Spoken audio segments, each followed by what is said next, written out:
I was evicted when I was 14. We were kicked off the island. We couldn't live in Hawaii.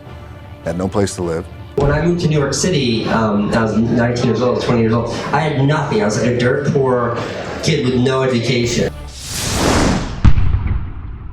Rise and shine, it's Espresso time. What's up, Believe Nation? It's Evan. I believe in you, and this channel is designed to be a part of your daily success routine. So let's start your day off right together. Grab your coffee and sip on today's message. Remember the hard times.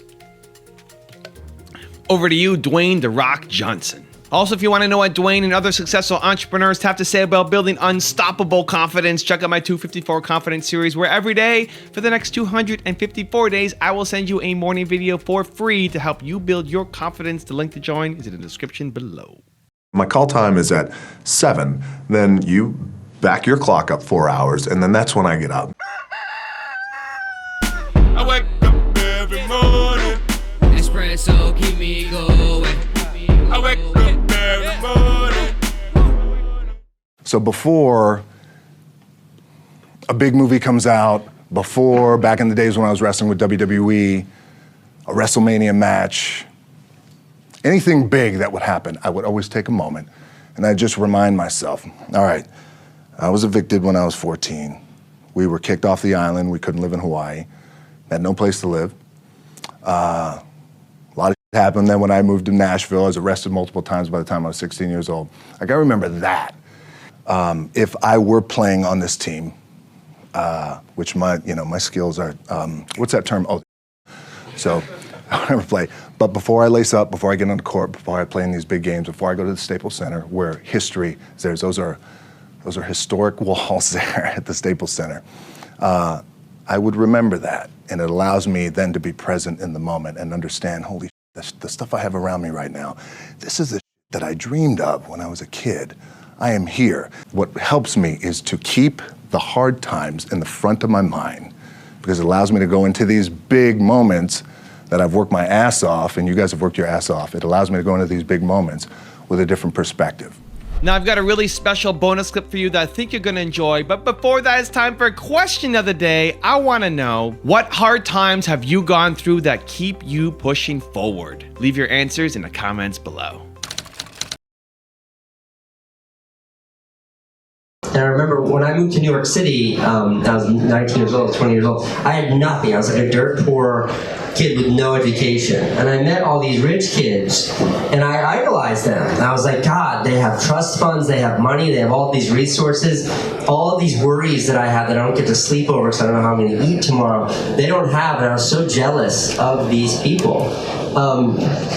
And many of them I then watched grow up, and we grew up together, and I watched them grow up into really struggle to find a purpose in life because they didn't have to.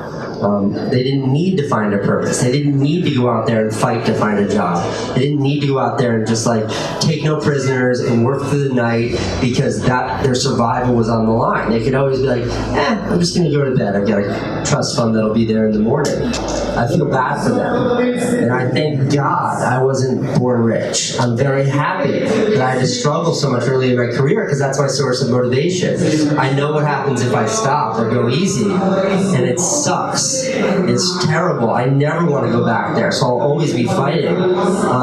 So in the absence of that, I don't know. I don't know, because that's all I've ever known. Wow. And so I kept my job at McKinley, and part-time I started in the financial services industry and started to build a team of people and started to get my licenses and that transition, and I struggled like every upstart entrepreneur does. Well, it takes like 3 to 5 years until you really get a few clients, you know. In any business, I don't care if it's financial services, tech, dry cleaners, entrepreneurs, the first 5 years is just full of false starts. Yeah. You get it going, then you don't. You get it going, you take a step forward, you take 3 back. It's constant false starts. It's constantly thinking you have it going. It's constantly negotiating in your mind the price you're paying. Is it worth it? Should I quit? Should I give in? I spent the first 5 years daily contemplating quitting. Yeah. All the time. Because it's not fun. It wasn't fun. And there's just a part of you, I think, in anything you're doing when you're struggling, is this really for me? Is this my destiny? Should I be doing this? And we misread failure from some sign. You know, is this a sign I shouldn't be doing it? You know, is this a sign I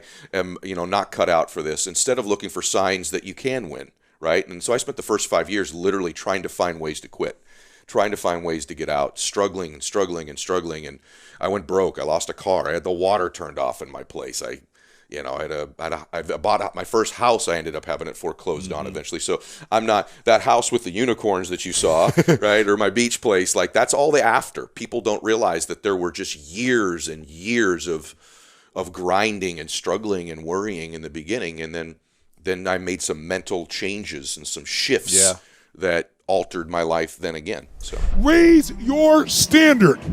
Apple at the core, its core value is that we believe that people with passion can change the world for the better. Not one drop of my self-worth depends on your acceptance of me. If you want more of The Rock, check out the motivational video I did on him. The link is right there next to me. I think you'll enjoy it.